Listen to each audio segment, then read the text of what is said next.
A previous video showed how to fit a Bayesian analysis of covariance model to these data. The data come bundled with the BugsXLA download, being stored in an Excel file, BugsXLA book case studies. You may wish to run that analysis yourself before watching this video. So if I just go back into the folder where the BugsXLA files are downloaded, you'll see here is this Excel file that contains these data.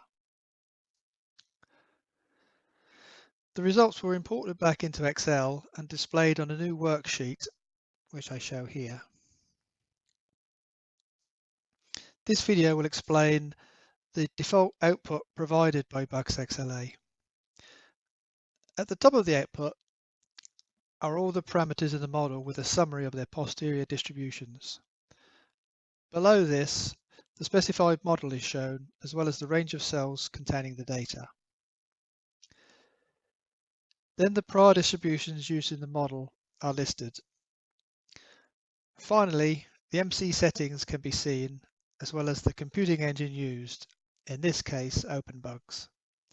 It records how long the MCMC analysis took, and in this case states that the input-output files used to communicate between Excel and OpenBugs were not saved.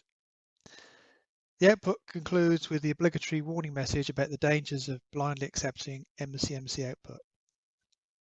A future video will explain how all these settings can be altered and how to assess the reliability of the output.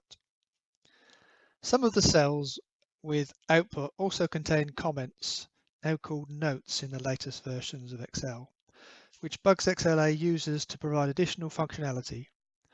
If these are deleted or altered, then these additional features will be lost. For example, if the cell containing the header model is selected, such as this, then when BugsXLA is launched, it will reload the model, priors, and MC settings defined below. So if I go back up here and re-click, it becomes pre-populated with exactly the same model that we ran for this output. The data must also still be located in the range defined. Another feature can be accessed by selecting the cell containing the label median here at the top. Now click on the posterior plots icon in the add-ins tab.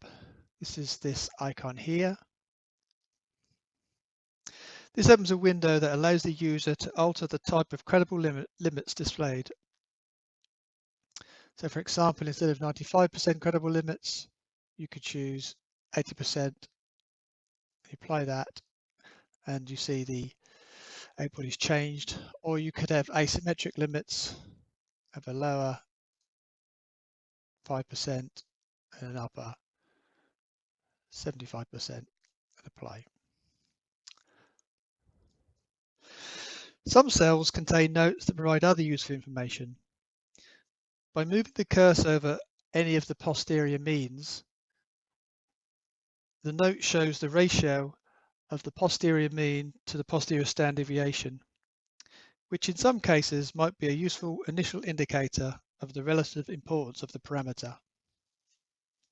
It also shows the MC error associated with that mean. Moving the cursor over any of the posterior standard deviations shows the MC error as a percentage of the standard deviation.